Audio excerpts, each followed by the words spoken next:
सुना है festivals start होने वाले हैं और साथ ही में घरों में पकवान बनने भी शुरू हो जाएंगे। कैसा हो अगर मैं आपसे ये कहूँ कि ये मटरी ना आप आज ही बनाकर रख सकते हैं, क्योंकि ये 30 से 40 दिनों तक बिल्कुल खराब नहीं होती है, रूम टेम्परेचर पर भी। जी हाँ, आपको इसको फ्रिज में रखने की कोई जरूरत नहीं है और ये 40 दिनों तक ना बिल्कुल फ्रेश रहती है। इसकी क्रिस्पीनेस भी मेंटेन रहती है। पर देखिए, आप पहले इसकी आवाज सुनिए, कितनी क्रिस्पी बन के रेडी हुई है। तो देखा आपने कितनी क्रिस्पी है ये, साथ ही साथ हेल्दी भी है क्योंकि हमने इसमें कोई मैदा यूज नहीं की है और क्रिस्पी होने के साथ साथ ये खस्ता भी है। देखिए कितनी खस्ता बन के रेडी हुई है। मतलब ये कि आपके घर का हर मेंबर अब इसको एंजॉय कर सकता है और उनकी तो अब ये फेवरेट होने वाली है। तो चलिए फिर देर किस बात की, फटाफट से इसको बनाना शुरू करते हैं। एक परात में मैंने आटा लिया है। ये नॉर्मल आटा है जिससे कि हम फुलके या पराठे बनाते हैं घर पे। ये मैंने लिया है 1 कटोरी। अब जिस कटोरी से आपने आटा नापा है उसी कटोरी से सूजी भी लेनी है। तो मैंने यहाँ पर ली है 1/4 कटोरी। ये बारीक सूजी मैंने ली है। अगर आपके पास मोटी वाली है तो उसको एक बार आप मिक्सर में चला लीजिएगा तो ये बारीक हो जाएगी।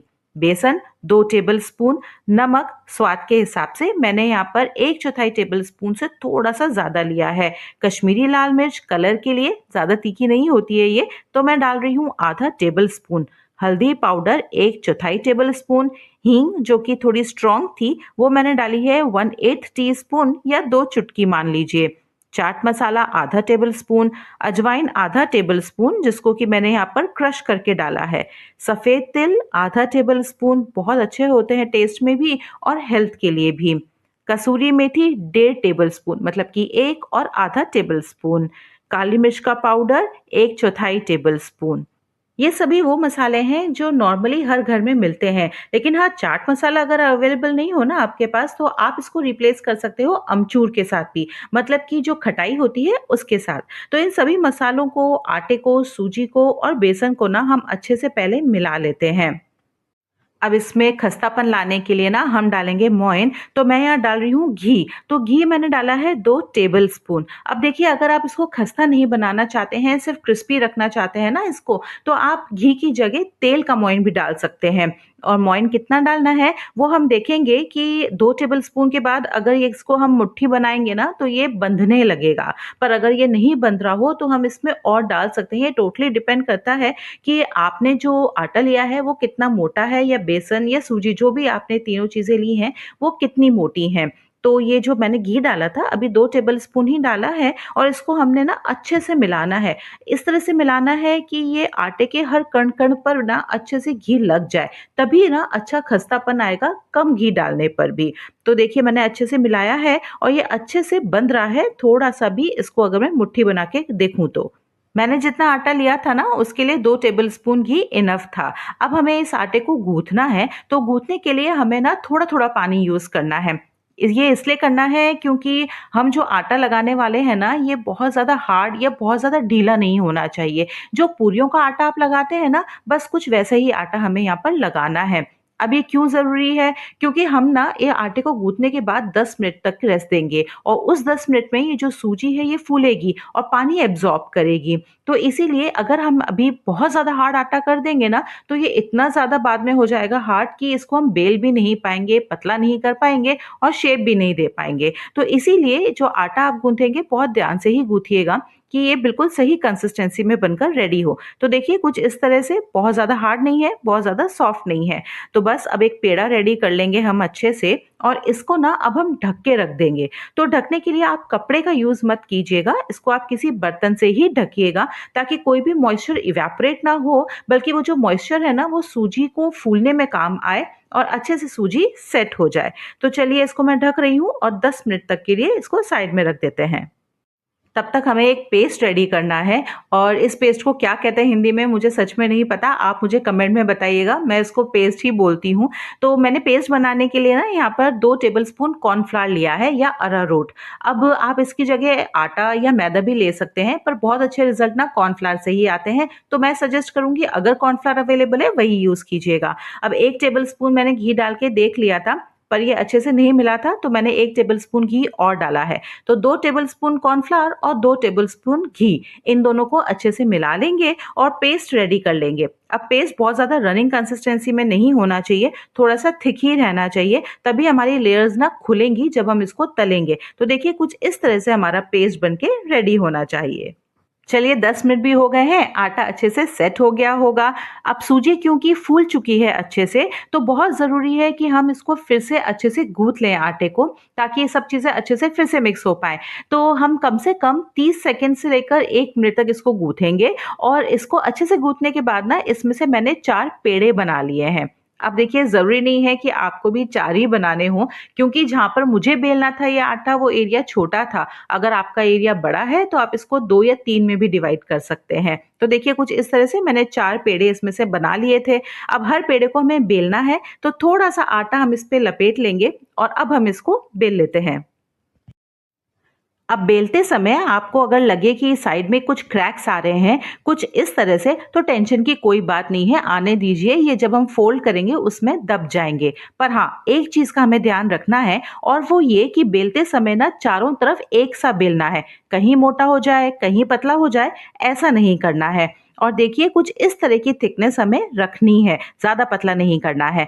तो बस अब हमें क्या करना है कि जो हमने कॉर्नफ्लावर और घी का पेस्ट रेडी किया था, वो इसके ऊपर लगाना है। तो लगाते समय ये ध्यान रखना है बहुत ज़्यादा ना लगा दें, क्योंकि अगर ज़्यादा लगेगा तो ये बाहर निकलने लगेगा और अगर कम लग गया ना तो परतें खुलेंगी ही नहीं। तो इस चीज़ का ध्यान रखना है, बहुत ही थिन लेयर हमें इस पेस्ट की लगानी है।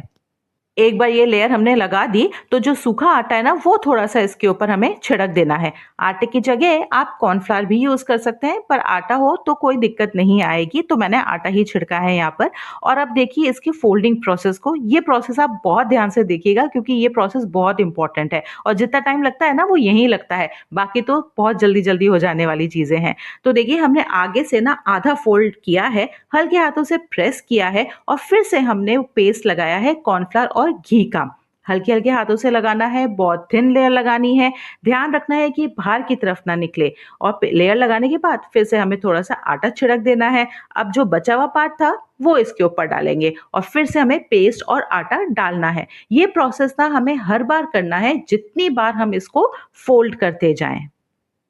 सच कह रही हूँ, आप इस तरह से जब मठरी बनाएँगे ना, तो आप इसके फ़ैन हो जाने वाले हैं। कोई भी त्योहार की वेट नहीं करने वाले हैं, हर बार आप यही बना के रेडी करेंगे, क्योंकि ये हेल्दी भी है। आप छोटे-छोटे बच्चों से लेकर घर के बड़ों को भी दे सकते हैं, कोई प्रॉब्लम नहीं है इसके अंदर और लॉन्ग टाइम तक तो आप इसको स्टोर करके रख ही सकते हैं।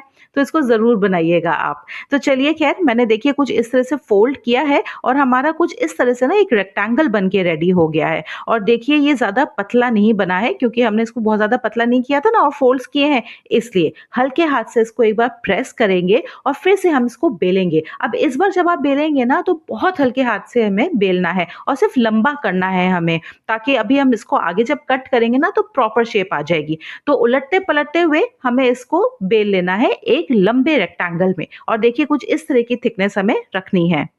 बस अब किसी भी नाइफ की हेल्प से या फिर पिज़्ज़ा कटर से ना हमें स्ट्रिप्स काटनी है इसकी, और मैंने यहाँ पर आधा-आधा इंच का जो स्ट्रिप है वो साइज़ लिया है। तो देखिए कुछ इस तरह से सारी स्ट्रिप्स मैंने काट ली हैं और ना ये एक स्ट्रिप मैं आपको दिखाती हूँ किस तरह से, देखिए लेयर्स अभी से इतनी अच्छी लग रही है ना अलग-अलग होती हुई। तो बस सारी स्ट्रिप्स हमारी रेडी हैं। सारे जो पेड़े थे वो भी मैंने बेल के फ़ोल्ड करके अच्छे से उनकी स्ट्रिप्स काट ली थी और देखिए कुछ इस तरह से ना सारी स्ट्रिप्स रेडी हो गई थी। अब बारी आती है इनको तलने की। तो मैंने एक कढ़ाई ले ली है और उसमें ले लिया है रिफाइंड ऑयल। कोशिश कीजिएगा कि जो फ्लैट हो नीचे से जिसका तला, ऐसी कढ़ाई आप लें तो तलने में ईज़ी रहेगा। अब बारी आती है टेम्परेचर की, तो तेल का जो टेम्परेचर है ना बहुत ज़्यादा गर्म नहीं होना चाहिए। देखिए मैंने जब थोड़ा-सा टुकड़ा डाला तो चारों तरफ उसके बबल्स आ रहे थे, वो एकदम से ऊपर नहीं आया था। बस इतना ही हमें गरम तेल चाहिए। बहुत ज़्यादा अगर गरम होगा तो ऊपर से तो कलर आ जाएगा, अंदर से क्योंकि ये आटे की बनी हुई है, ये पकेंगी नहीं और कच्ची रह जाएँगी। तो देखिए हमने सारी जो मठरियाँ थी वो एक-एक करके इसमें डाल दी हैं और उतनी ही डाली हैं जितनी एक बार में आ जाए, वरना टूटने लगती हैं ये। और इनको बिल्कुल नहीं छेड़ना है जब तक ये अपने आप ऊपर ना आ जाए। तो देखिए धीरे-धीरे करके सारी मठरियाँ ऊपर आने लगी हैं और अब हम इनको हल्के-हल्के हाथों से ना पलट देते हैं। तो देखिए जब हमने मच्छियों को तेल में डाला था तो जो फ्लेम थी वो मीडियम पे थी।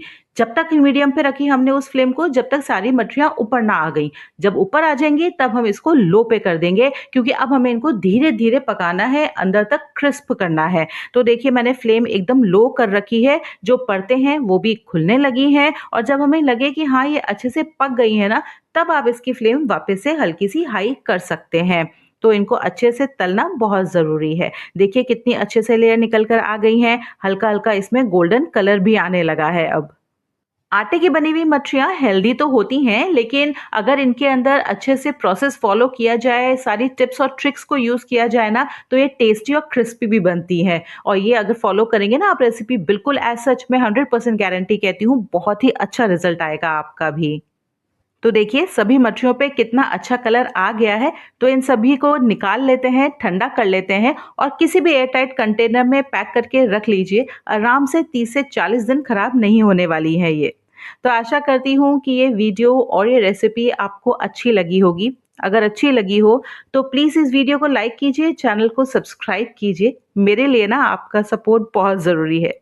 चलिए मिलते हैं नेक्स्ट कुकिंग या फिर किसी बेकिंग वीडियो में। Till then, happy cooking and happy